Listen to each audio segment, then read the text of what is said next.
hindi ko alam talaga. May mga bagay na nangyayari na hindi mo in-expect. Pero, grateful lang talaga ako. And ngayon, hindi na ako nag-expect ng anything. And, hindi ko alam.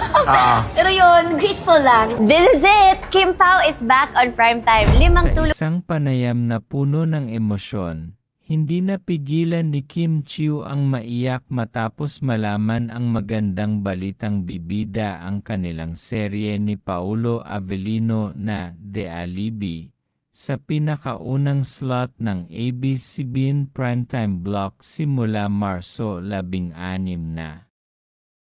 Baka sa kanyang mukha ang halo-halong gulat at kagalakan habang ipinapahayag na hindi niya inaasahan ang ganitong klaseng pagkilala at suporta mula sa network.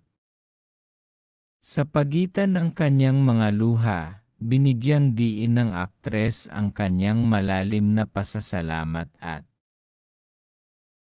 inaming sa puntong ito ng kanyang karera ay pinipili na lamang niyang maging mapagpasalamat sa bawat pagkakataon kaysa magkaroon ng mataas na ekspektasyon.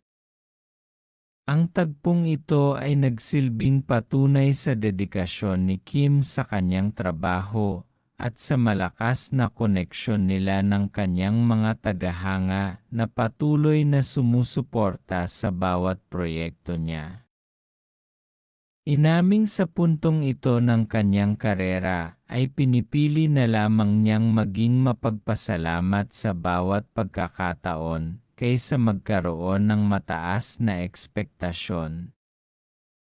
Ang tagpong ito ay nagsilbing patunay sa dedikasyon ni Kim sa kanyang trabaho at sa malakas na koneksyon nila ng kanyang mga tagahanga na patuloy na sumusuporta sa bawat proyekto niya.